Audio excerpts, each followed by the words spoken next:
Hey guys, it's Natasha. So today I created this eye look and I did a tutorial using the highly controversial Subculture palette.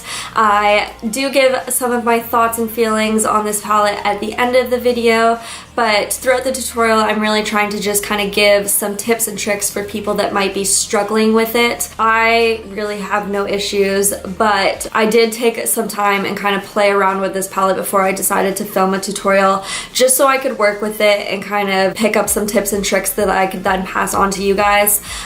So that's what I do throughout this tutorial. I hope you guys find it helpful, and if you guys want to see how I got this look today, then keep on watching. Okay, so I'm starting off with my paint pot in Painterly. I just kind of dip it out and put it on my finger and rub it together. This is the primer I always use. It's always how I apply my primer.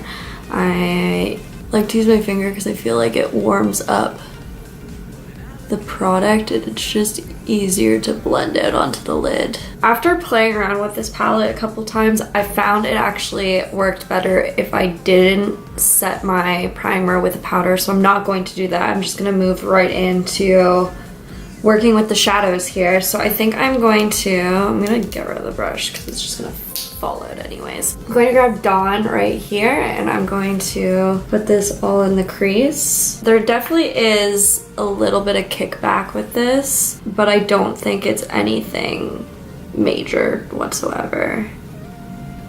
I'm not swirling my brush around in it, which you shouldn't be doing anyways with any shadow, in my opinion. If it's a good shadow and it's pigmented, you shouldn't have to swirl your brush around in it forever and ever to get the pigmentation you want out of it. So I'm just kind of lightly tapping my brush in, and that's more than enough product to use and blend out. And then I'm placing my brush down where I want the heaviest pigmentation of color first, and then I am blending out. I've also kind of found when working with this a little bit more that it's a little bit easier to just start with less and build up your color, and it makes it a lot easier to blend the product, because it definitely is a difficult product to work with and blend out. I'm not going to deny that, but I found to make it a little bit easier on yourself, if you just kind of build up that color really, really slowly. Yes, it's going to take you a really long time to do your eye look if you do it that way, but it's going to come out a lot nicer. Okay, so next I'm going to dip into the color Destiny here. I haven't tried this one yet, so I'm excited. And I'm just using my MAC 217 brush. This one definitely has some kickback as well. And I'm just going to kind of put this into the outer corner and crease. I'm still, like, every time I use this palette, I'm completely blown away by how pigmented these colors are. They're so beautiful. I haven't really had any of the major blending issues that people are having. I find so long as you're building up the color slowly, you don't get those issues. So I don't really get people's beef with this palette because I've had no issues with it. I think it's a really good palette, actually. I'm really liking playing around with it, and I love the color combinations that you can get out of here. Yeah, like I don't understand what people's beef is with this palette. It's a good palette. That's all I have to say. I'm just going in with a little bit more of that Destiny color just to kind of build up the pigmentation a little bit more.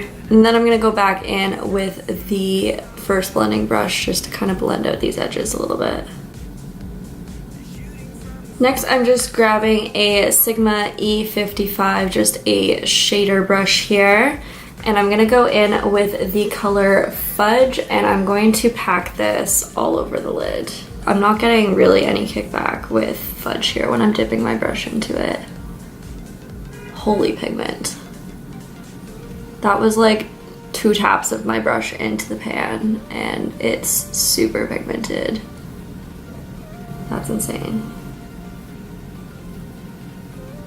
I'm not really worried about these edges right now. I'm gonna go back in and blend those out more. I'm gonna go back in with my 217. I'm just gonna dip back into that Destiny color just to help blend out the edges of Fudge here.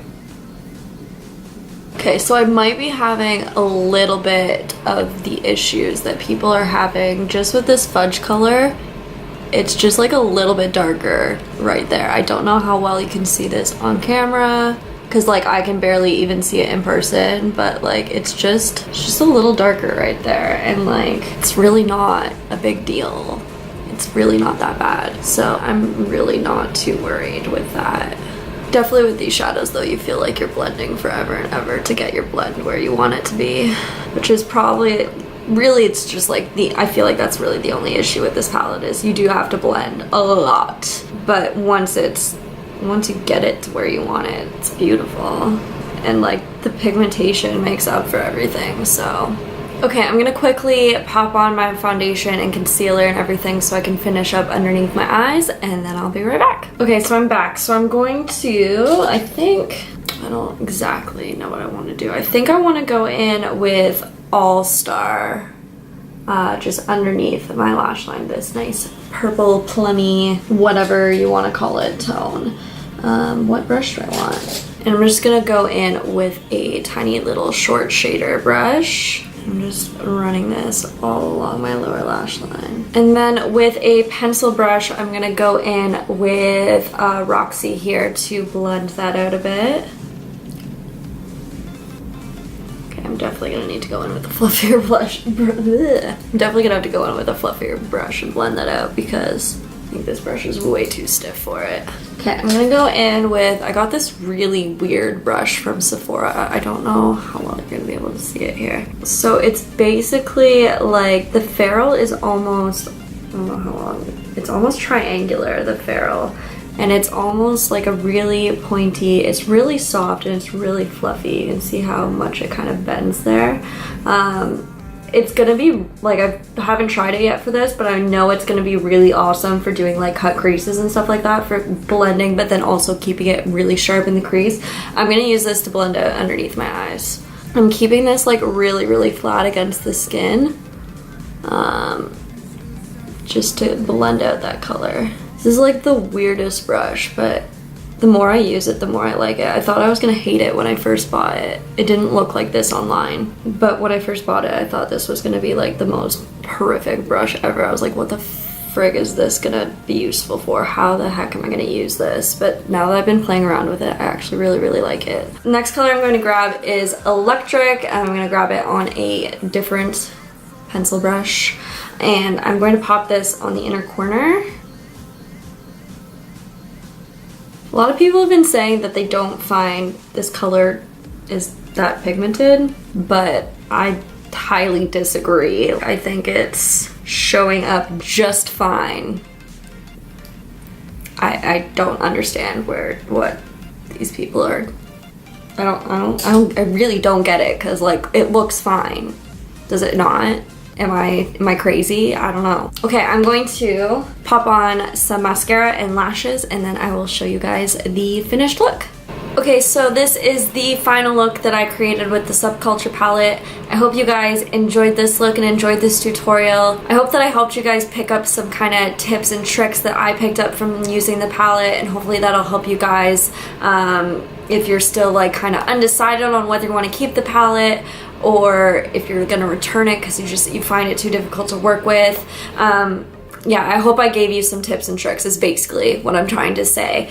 Final thoughts on the palette is like, I absolutely love the palette. I think the colors in here are amazing. They're super, super pigmented. They're perfect colors for fall. Like, I feel like I'm seeing like this sort of tone everywhere lately, like in clothing and all of those kind of things. So like, I feel like this palette is going to be perfect for going into fall time. I love all the colors that I've used so far. I think I've used all of the colors now except for Mercury. I kind of don't know what to do with that color. But all of the rest of the colors I absolutely love. They are super pigmented. I haven't had any issues really blending any of them except for today when it came to Fudge, and like that one little spot, it was like a little bit darker than the rest of it. But like other than that, I've had zero issues with the palette. I feel like if you just pick up a little bit at a time and blend it and just kind of work with little bits at a time, never ever like swirl your brush in this palette, just like very light-handedly tap the brush into the palette. It is more than enough product to then go in and blend out. Yeah, I love the palette I don't see the issues that people are having with it. Anyways, that is it for this tutorial today. I hope you guys enjoyed this video. Thank you so much for watching, and I'll see you guys next time. Bye!